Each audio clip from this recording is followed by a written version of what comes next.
Imagine waking up in a stranger's smile, a grin so wide, so chilling, it freezes your blood.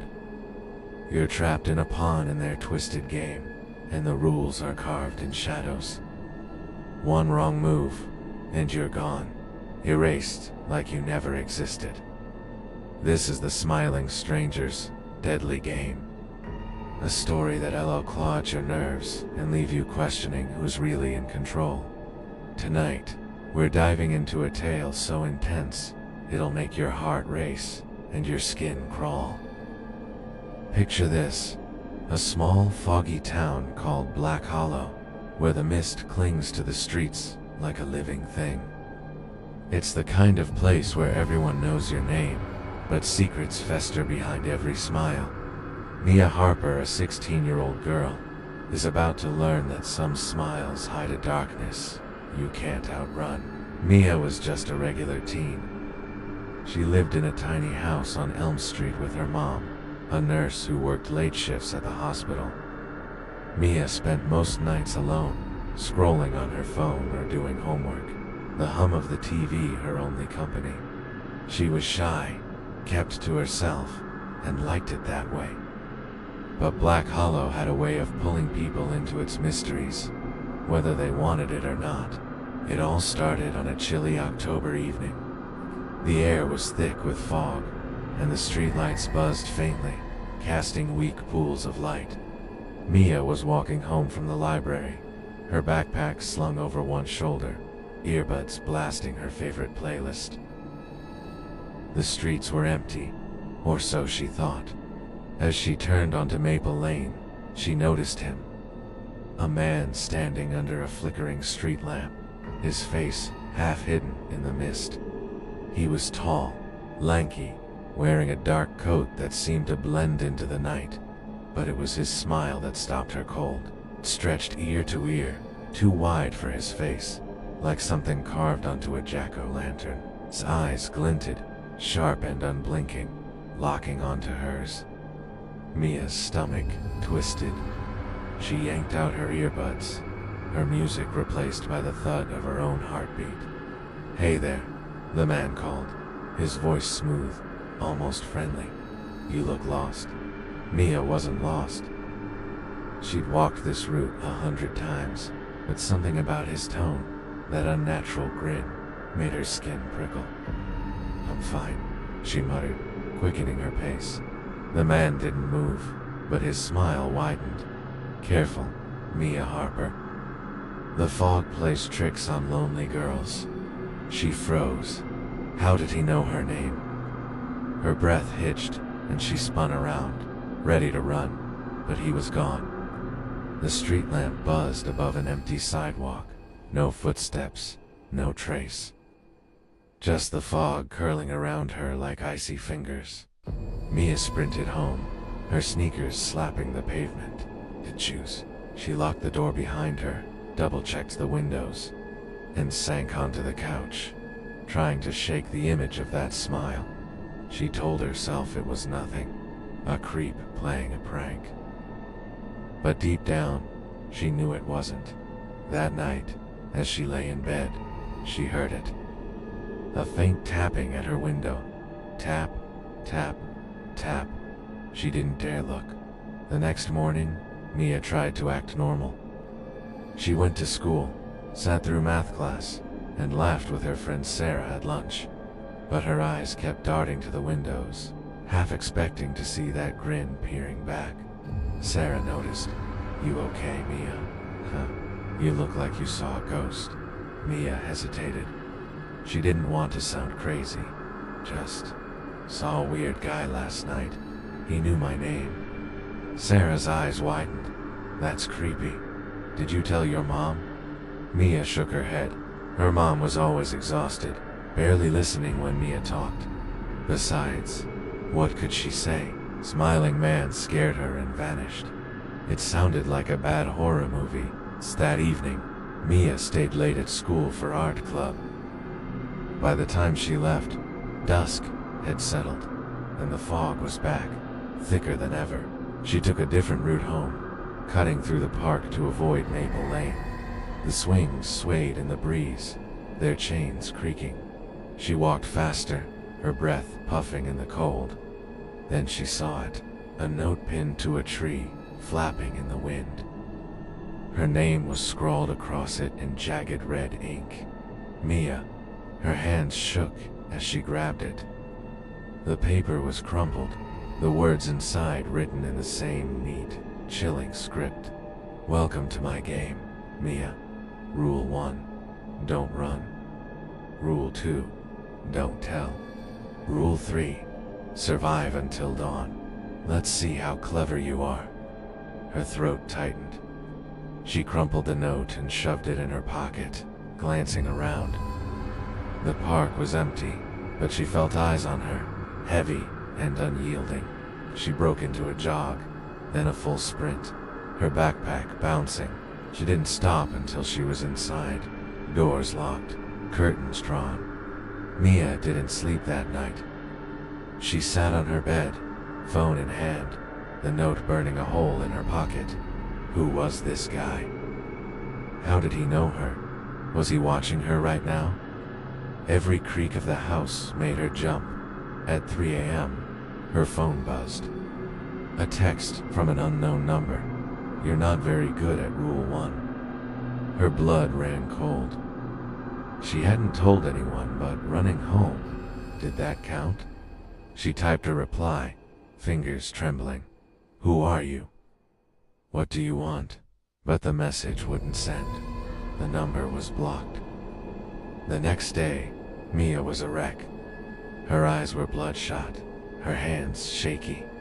She skipped school and went to the police station, clutching the note. The officer, a tired man named Deputy Clark, skimmed it and frowned. Probably a prank, kid. Teenagers do this stuff all the time. It's not a prank, Mia insisted. He knew my name. He's following me. Clark sighed. We'll look into it. But without a description, there's not much we can do. Go home. Lock your doors. Mia left, frustration boiling. She wasn't imagining this. The man was real, and he was playing with her like a cat with a mouse. That night, she set up her phone to record her room while she slept, hoping to catch something, anything, to prove she wasn't crazy. At 2:17 a.m., the footage caught it. A shadow moved across her window, tall and lean. The camera glitched, static crackling, but not before capturing that smile, wide, unblinking, pressed against the glass. Mia watched the clip the next morning, her scream caught in her throat. He'd been there, inches away, while she slept. She showed the video to Sarah, who paled. Mia, this is messed up. You can't stay there alone. But Mia had no choice. Her mom was working another night shift, and the police weren't helping. She decided to fight back. She researched online, digging into Black Hollow's history. In an old article, she found a mention of the Smiling Man. It's a local myth about a figure who appeared during foggy nights, targeting loners. The article called it folklore, but one detail stood out. Every victim had received a note, just like hers. Mia's fear turned to resolve. She wasn't going to be another story, or she set a trap. That night, she left her window unlocked and hid in her closet, a kitchen knife in hand. Her phone recorded everything. If he came, she'd catch him, or worse. Hours passed. The house was silent, the fog pressing against the windows. Then, at 1 a.m., she heard it, her window sliding open. Slow, deliberate footsteps crossed her room. Her heart pounded so loud she was sure he'd hear it. The closet door creaked, and there he was. The smiling stranger, his grin gleaming in the dark, eyes like black pits. Found you, he whispered, his voice dripping with glee. Mia lunged, swinging the knife. It sank into his arm, but he didn't flinch. Instead, he laughed, a low, guttural sound that echoed in her skull. He grabbed her wrist, twisting until the knife clattered to the floor. Rule 1, Mia. You ran. She screamed, kicking and clawing, but he was too strong. He dragged her outside, into the fog, her bare feet scraping the pavement. The world blurred, the mist swallowing them, stopped at an abandoned house on the edge of town. Its windows boarded, its walls rotting. He shoved her inside, into a room lit by a single flickering bulb. The walls were covered in photos, hundreds of them. Faces of other teens, some crossed out in red. Mia recognized a few from missing posters around town. In the center was her photo, taken weeks ago outside the library. She hadn't even noticed. Her special Mia, he said, circling her. Most break by now, but you fight. That's why you get to play the final round. What do you want? She choked out, tears streaming. His smile stretched impossibly wider. To see how far you'll go. Survive until dawn, and you win. Fail, and... He gestured to the photos, his meaning clear. He handed her a key, cold and heavy. There's a door in the basement. Find it, unlock it, or don't. Your choice. Then he was gone, the door slamming shut behind him. Mia's hands shook as she clutched the key. The house groaned around her, the air thick with mildew and something metallic. Blood. She found the basement stairs, each step creaking under her weight. The darkness below was suffocating, the bulb's light barely reaching. She fumbled for her phone, but the battery was dead. At the bottom, she found a maze of corridors, walls slick with damp. Whispers echoed, faint and mocking. Mia, Mia. She gripped the key, her only hope, and moved forward. Doors lined the halls, some locked, some ajar. Behind one, she heard scratching. Behind another, a low sob. She didn't open them. Finally, she found it, a rusted door with a keyhole. Her hands trembled as she inserted the key. It turned with a click. The door swung open, revealing nothing. An empty room, walls bare, floor stained, but the whispers stopped. The air shifted, heavy and wrong. Then she heard it, footsteps behind her. Slow, deliberate. She turned, and there he was, smiling, his coat dripping with fog. You won, he said, but the game never ends. Mia screamed as he lunged.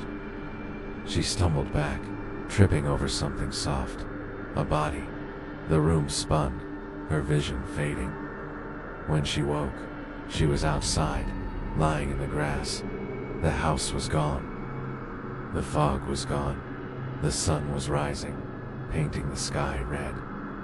Her phone was in her pocket, fully charged. The video from last night was deleted. The note, the key, gone. But her wrist ached where he'd grabbed her, and her shoes were caked in mud. She ran home, sobbing, and told her mom everything. Her mom called the police, but the abandoned house, it didn't exist. No record, no trace. Deputy Clark said she'd probably had a nightmare, but Mia knew the truth. The smiling stranger was real, and somewhere he was still smiling, waiting for his next player. She never walked alone again. She checked her locks obsessively, and every foggy night, she stayed awake, listening for that tap at her window. What happened to Mia? Did she escape, or is she still part of his game, trapped in a way we can't see? And if you were walking home one night, and a stranger smiled at you, knowing your name, what would you do? Would you run? Would you fight? Or would you play? Thanks for watching, guys. If this story made your heart race, smash that like button and subscribe for more. Drop a comment. What would you do if you met the smiling stranger? And check out other video for another chilling tale. Stay safe out there. And watch the fog.